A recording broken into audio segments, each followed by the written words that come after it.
ဗီဒီယိုမစခင်မှာကျွန်တော်ရဲ့ channel လေးကိုဗီဒီယိုလေးကြည့်ရှုရခါမှာဆိုရင်တော့ VPN လေးဖွင့်ပြီးတော့မှ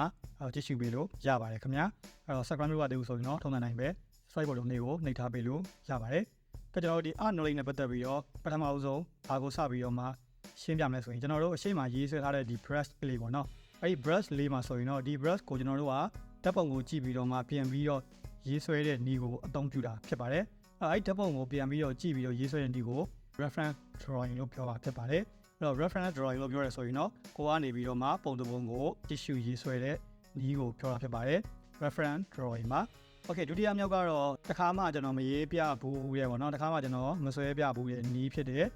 live drawing ကိုရှင်းပြမှာဖြစ်ပါတယ်live ဆိုတာကျွန်တော်တို့ဒီတို့များသိပြီးသားပါ Facebook မှာကျွန်တော် live လွှင့်နေဆိုရင်ဒါဗီဒီယိုနဲ့တစ်ခါတည်း action ကိုတိုက်ရိုက်လွှင့်တဲ့ပုံစံဖြစ်ပါတယ်ကျွန်တော်တို့ရေးဆွဲမဲ့ဝတ္ထုပစ္စည်းတစ်ခုခုကိုဘေးမှာချထားပြီးတော့မှအဲ့ဒါကိုကြည့်ပြီးတော့တိုက်ရိုက်ပြန်ပြီးတော့ရေးဆွဲတာမျိုးဒါမှမဟုတ်ဆိုရင်ကျွန်တော်တို့ဒီ portrait ရေးဆွဲမယ်တက်ရှိရေးဆွဲမယ်ဆိုရင်လည်းအဲ့တော့ဒီပကြီးပြကန်းတွေမှာမျိုးပါလိမ့်မယ် model ကိုရှေ့မှာထိုင်ခိုင်းပြီးတော့မှတစ်ခါတည်းလက်တန်းချစ်သွားတာမျိုးဒါမျိုးကတော့ကျွန်တော်တို့ဒီ live cut ဒါမှမဟုတ်ဆိုရင်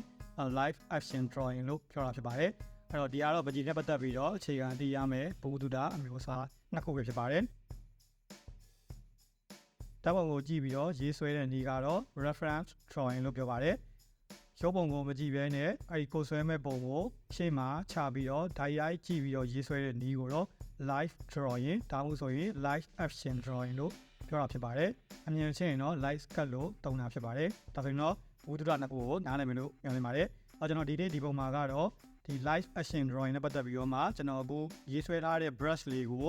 ဓာတ်ပုံကိုမပြတော့ဘဲနဲ့ဘေးမှာတစ်ခါတည်းချပြီးတော့မှ direct ကျွန်တော်အခုမြင်နေရတဲ့အလင်းအမှောင်ကိုမူတည်ပြီးတော့တစ်ခါတည်းအဲ့တိုင်းပဲ live ရေးဆွဲပြမှာဖြစ်ပါတယ် live action တွေရေးဆွဲတဲ့အခါဆိုရင်ဘာတွေကိုသတိထားရမလဲအလင်းအမှောင်ယူဆတွေဘယ်လိုရှိတယ်အမြင်တွေကဘယ်လိုမျိုးယူသွားရဲဆိုတာကိုတစ်စိမ်ကြီးရှင်းပြပေးမှာဖြစ်တဲ့အတွက်အဲ့တော့အရင်ဆုံးမှာဗီဒီယိုကို VPN လေးဖွင့်ပြီးတော့ကြည့်ရှုပြီးတော့မှဖြည်းဖြည်းချင်းမကြော်ဝဲနဲ့ကြည့်ရှုပြီးတော့ကိုအကြံပေးချင်ပါတယ်အကုန်လုံးနားလည်အောင်ကြည့်သွားပြီဆိုရင်တော့နောက်ပိုင်းကျရင်ဓာတ်ပုံရိုက်ဆရာမလို့ပဲနဲ့ live action ရေးဆွဲတဲ့အခါကျရင်ကိုပြန်ပြီးတော့ရေးစမဲ့ပုံကိုအကောင်းဆုံးပြန်နေပြီးတော့ပုံပေါ်နေမှာဖြစ်ပါတယ်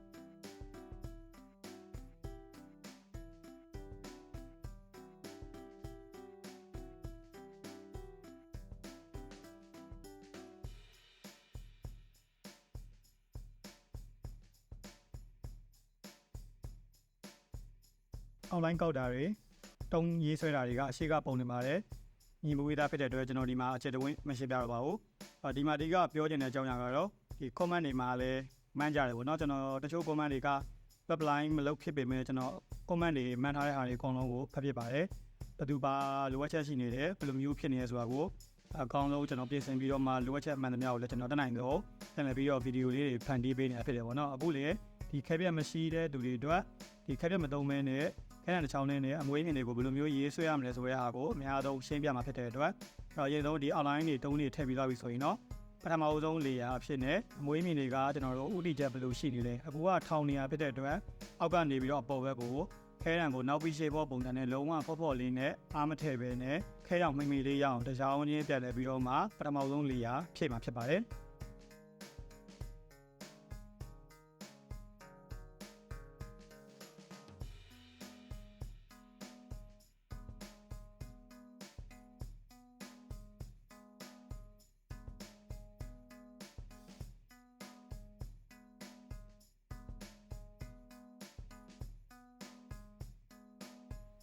်ပထမဆုံးလေယာဖြည့်ပြီးသွားပြီဆိုရင်တော့ဒုတိယမြောက်လေယာကျရင်တော့ကျွန်တော်ပေါ်ကနေပြီးတော့မှခဲတုံးရောင်ရှိတဲ့နေရာတွေကိုတစ်ချောင်းချင်းဆက်ပြီးတော့အဲ့တိုင်းပဲပြန်ပြီးတော့ချစ်မှာဖြစ်ပါတယ်အဓိကကဒီများများချစ်လိုက်တဲ့အခါမှာပုံစံပေါ်လာတဲ့ပုံစံမျိုးဖြစ်ပါတယ်အဲ့တော့ဒီအလင်းမောင်တုံးကိုတော့ကိုယ်တိုင်တဲ့ပွဲသိရမှာဖြစ်တယ်ဘယ်နေရာကဖြော့နေတယ်ပြီးတော့ဒီမှာချစ်တဲ့ပုံစံမှာခဲတိုင်းရဲ့ထိတ်ကခြုံနေတဲ့နေရာနဲ့တွားပြီးတော့လုံးဝကြားလို့မရပါဘူးအဲ့လိုကြာရင်ညီလေးပြန်ပြီးတော့ထွက်မလာပဲနဲ့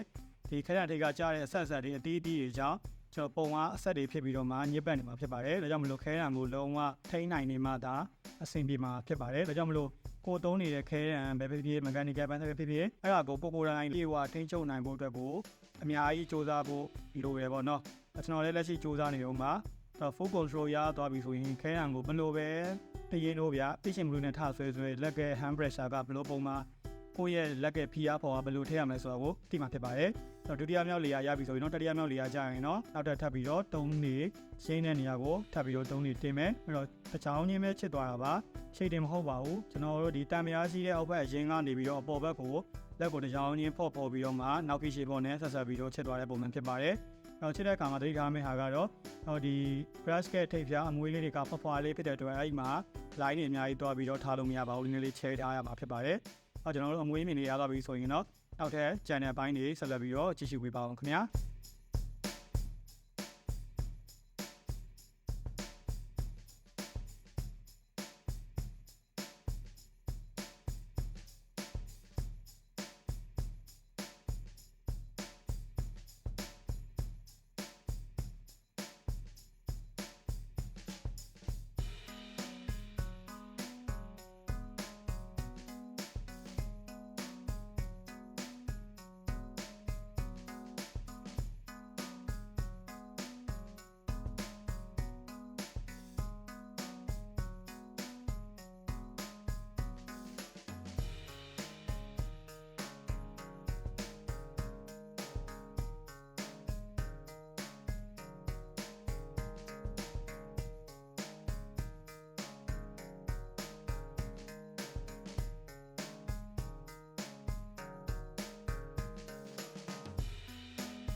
အမွေးမြင်နေရေးဆွဲပြီးသွားပြီဆိုရင်တော့သူ့ရဲ့အောက်ကခြံရှိနေတဲ့တုံးတွေကိုဆက်လက်ပြီးတော့ဖြည့်မှာဖြစ်ပါတယ်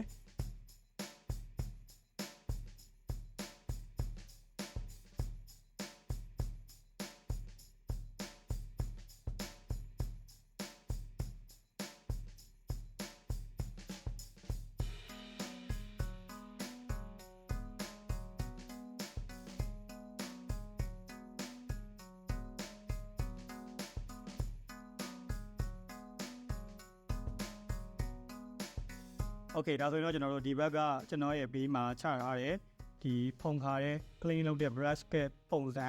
အပြင်မှာကျွန်တော်မျက်စိရှိမှာအခုကျွန်တော်လောလောမြင်နေရတဲ့ပုံစံကို live ပြန်ပြီးတော့မှရေးဆွဲပြတာဖြစ်ပါတယ်ရေးဆွဲတဲ့အခါမှာအလင်းမှောင်ကတော့ကျွန်တော်ကဒီမှာထိုးထားတဲ့မီးရပဲပြန်လည်ပြီးတော့ပေါ်ပြပေးတာဖြစ်တဲ့အတွက်ကျွန်တော်မြင်တဲ့အတိုင်းပဲပြန်ပြီးတော့ရေးဆွဲလိုက်တာဖြစ်ပါတယ်အဲ့တော့ကိုယ်တိုင်အဓိကသိရမယ့်ဟာကမျိုးလုံးထဲမှာ black and white ဒီပုံကိုမြင်တတ်နေရမယ်တုံးနေဘယ်လိုရှိနေလဲဆိုရင်ဘယ်နေရာမှာတုံးရောင်ကရောက်နေလဲဆိုတာကိုယ်တိုင်သိရမယ်ကာလာကိုပြင်ပြီးတော့မြင်ရတယ်ဆိုပေမဲ့အခဲပကြီးကစိတ်ဝင်စားပါတယ်ဆိုရင်တော့မြင်သမျှပုံတော့အဖြူမဲ့ဖြစ်ကိုမျိုးလုံးထဲမှာပြန်လည်ပြီးတော့ပုံစံဖော်ဖို့အတွက်ကိုလိုပါတယ်ဒါတော့ကျွန်တော်ဘက်ကနေပြီးတော့ခြံပေးတာပေါ့နော်ဘယ်လိုပဲချင်းချင်းအဖြူနေမယ်လို့ပဲမြင်နေရပါဗျာဒါမှကျွန်တော်တို့တုံးရောင်ကဘယ်လိုပြန်ပြီးတော့ရှိမလဲဆိုတာကိုသိမှာဖြစ်ပါတယ်အဲ့ကတော့ကျွန်တော်ဒီဗီဒီယိုလေးကတော့ဒီလောက်ထိပါပဲဒါဆိုရင်တော့ကျွန်တော်တို့ဒီ brush အမွေးမြစ်တွေရေးဆွဲရတဲ့ပတ်သက်ပြီးတော့ခဲပြက်ကိုလုံးဝမသုံးမဲနဲ့ ဘယ်လိုမျိုးစနစ်ပြန်ပြီးတော့ရေးဆွဲရမလဲဆိုတာကိုသိရှိသွားမယ်လို့မျှော်လင့်ပါတယ်။ထပ်ပြန်မရှိတဲ့သူတွေအတွက်လည်းအဆင်ပြေမယ်လို့မျှော်လင့်ပါတယ်။ကျွန်တော်တို့နောက်ထပ် lesson video တွေမှာပြန်ပြီးတော့တွေ့ပါမယ်ခင်ဗျာ။ဗီဒီယိုအဆုံးအောင်ကြည့်ကြည့်ပေးတဲ့အတွက်လည်းကျေးဇူးအများကြီးတင်ပါတယ်။